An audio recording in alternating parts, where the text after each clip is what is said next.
안녕하세요. 쩌먹주부예요. 오늘도 알차고 많이 웃는 하루 보내셨나요? 오늘은 생활비 절약 꿀팁 2편으로 의료비를 절약할 수 있는 방법을 여러분들께 소개해 드리려고 해요.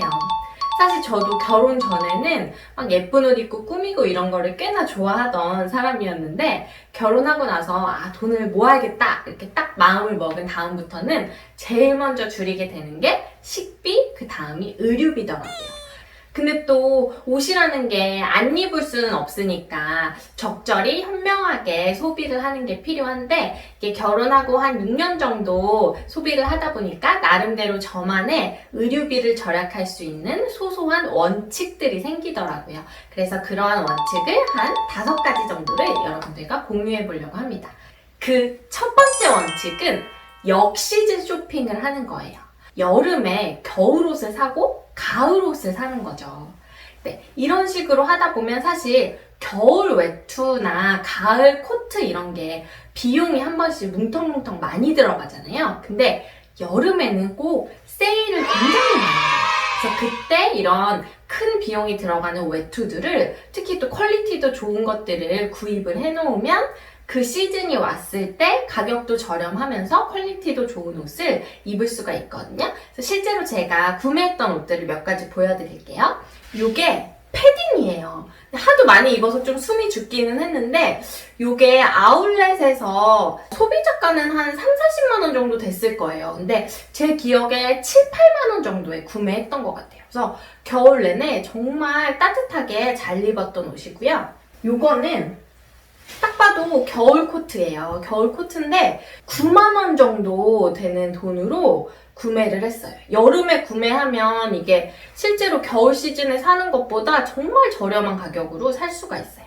요것도 트렌치 코트인데 요것도 실제 소비자가가 한 40만 원 정도 되는 건데 10만 원 정도 되는 가격으로 구매를 해서 정말 잘 입고 있습니다. 두 번째는 너무 계절감이 확 드는 이런 옷은 사지 말자라는 거예요. 여자들 같은 경우에 봄이면 막 분홍분홍한 이런 옷 입고 싶잖아요. 또 여름에는 막 되게 딱 여름이다 싶은 이렇게 훅훅 파진 나시나 짧은 반바지 이런 거를 입고 그 계절감을 확 느끼고 싶은 그런 마음이 조금 있는데 제가 개인적으로 몇 가지 실패템들을 통해서 깨달은 게 있어요.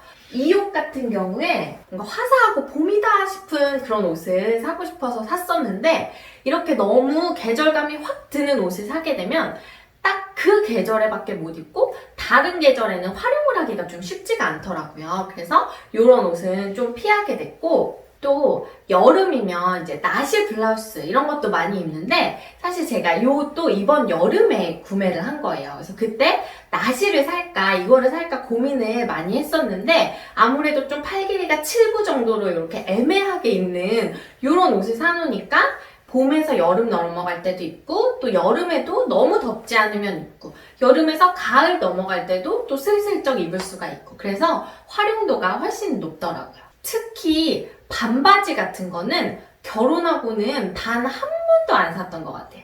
여기 지금 보이시는 이 반바지가 제가 결혼 전에 입었던 반바지들이거든요.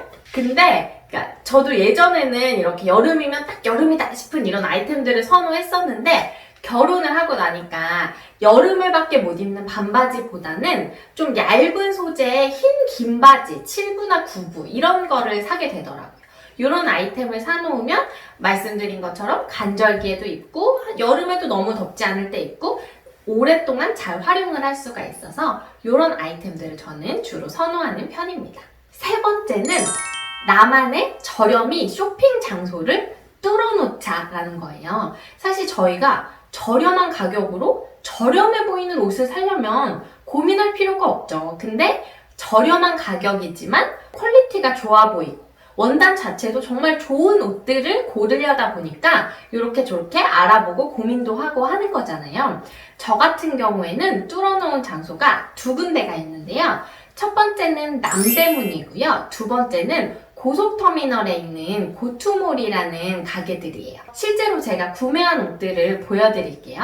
요거는 제가 남대문에서 구매했던 가디건인데 퀄리티가 정말 좋은데 2만 원 정도 주고 구매를 해서 정말 잘 입었고요. 얘도 한 2만 몇천 원 정도였던 것 같아요. 이게 고속터미널에서 구매했던 옷인데 정말 저렴하게 구매해서 정말 잘 입었던 옷이에요. 그래서 여러분들도 나한테 맞는 나만의 저렴이 쇼핑 장소를 꼭 발견하시면 좋을 것 같아요. 네 번째는 청바지를 사랑하라예요. 그러니까 기본템을 위주로 구매를 하자는 건데 계절별로 어울리는 청바지 하나씩만 구매를 해주시면 위의 옷에 따라서 캐주얼하게도 입을 수 있고 포멀하게도 입을 수 있고 분위기를 쉽게 바꿔줄 수 있고 또 색깔이나 옷 맞춰 입기도 어렵지 않아서 저는 이런 일체형 원피스라든지 아니면 패턴이 너무 강한 이런 옷들보다는 기본템인 청바지를 주로 애용하는 편이에요. 그래서 여기 보시는 것처럼 이렇게 봄, 가을에는 이런 좀 짙은 색의 청바지, 그리고 겨울에는 이런 검정진, 그리고 여름에는 좀 연한 색의 이런 청바지, 그리고 하얀 바지 하나 정도? 이렇게 4가지 정도만 구매를 해두시면 옷을 1년 내내 입는데 전혀 문제가 없이 활용하실 수가 있을 거예요. 마지막으로 5번째는 너무 유행을 타는 아이템이나 특이한 패턴 이런 옷들은 저렴이로 구매하자는 거예요. 가끔씩 유행하는 옷들 입고 싶을 때가 있잖아요. 근데 그때 너무 반짝 유행하고 많은 옷들에 비싼 돈을 주기는 그러니까 그런 옷들 같은 경우에는 좀 저렴이로 구매를 해서 이용하시면 좋을 것 같아요. 저 같은 경우에도 호피무늬 패턴에 꽂혀가지고 입고 싶을 때가 있더라고요. 그래서 자라에서 여기 보이시는 이 옷을 구매를 했는데 요게 2만 몇천 원 정도였던 것 같은데 정말 저렴하게 구매를 했는데 퀄리티도 나쁘지 않아서 잘 입고 있는 옷이에요. 지금까지 총 5가지 저만의 의류비 소비 패턴을 여러분들께 소개해드렸는데요. 옷이라는 건 사실 취향의 문제이기도 하고 개인별로 키나 체형도 다 다르기 때문에 누구한테나 적용할 수는 없겠지만 여러분들께 조금이나마 도움이 됐으면 좋겠고요. 그럼 저는 또 다음 시간에 재미있는 생활 속 재테크 이야기로 돌아오도록 하겠습니다. 다음에 또 놀러 와주세요.